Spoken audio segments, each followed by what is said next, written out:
Now today I would like to talk about a very close friend of mine. A very close friend probably to a lot of people, and a very close friend to our society, and that friend is called restlessness and anxiety. Now in our busy society we are so used to kind of being occupied with something all the time. The thought we have is if you don't fill your time with something, you're wasting your time. However, when you feel it in meditation, it's kind of worth and interesting kind of investigate it and actually to see what it does to yourself and what it does to your life. Restlessness and anxiety, again, it has a physical component.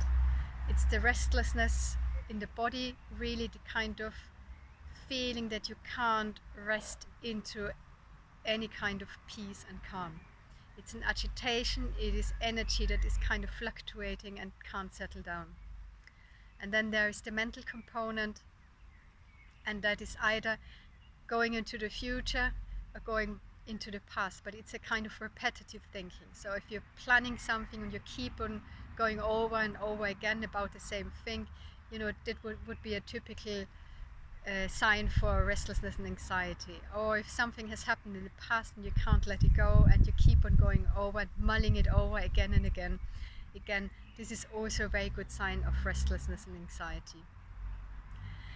Now, I had a very early experience in my meditation practice of this hindrance, restlessness and anxiety, and just to kind of give you an impression how much that energy can actually do to you and how much it forces us to do something which we shouldn't probably be doing. I was sitting in meditation, and kind of the next thing I remember is me standing in the kitchen pouring myself a cup of tea. Now, while I was standing in the kitchen pouring that cup of tea, I could hear the meditation bell in the other room going off. So my time actually hadn't finished. Now that was restlessness pulling me off my meditation cushion. We experience restlessness and anxiety probably quite often in our daily lives, and it feels incredibly useless and incredibly painful to us. Quite often it would be when we are waiting for a train, waiting for a bus, standing in a queue. We probably experience a lot of agitation. Now sometimes that could be aversion, wanting something different than is currently present, but if it has the physical component, certainly you would experience restlessness and anxiety. Now the Buddha described this, it's very interesting. The simile of the Buddha for this hindrance is kind of being like a slave. And it's very interesting because we use it in our society. We actually sometimes state, I feel like a slave because there are so many things I have to do.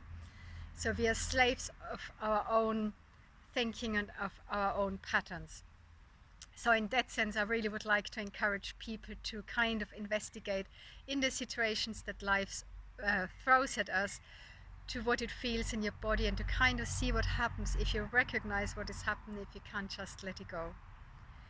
In meditation, one word to work, besides kind of recognizing what is going on and understanding that is something which kind of arises and passes away, it could be to kind of narrow your focus in your meditation. For example, if you have been focusing on the whole of your breath, you maybe just want to focus on the sensations you have in your stomach, for example. So a narrowing down of your focus might give you some more calm and some more peacefulness. But this is a very, very interesting hindrance to work with, because it is just so much supported in our society that we constantly have to do something. There are so many distractions in our society which kind of pull us in all directions. Books, media, newspapers, social media, other people, talking noises,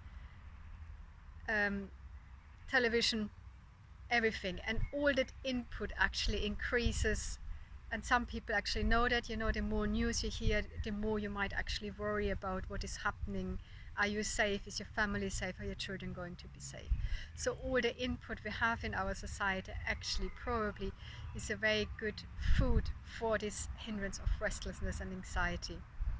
So learning to kind of be with it and leaning into it can be a great relief for people that experience a lot of unease in their lives.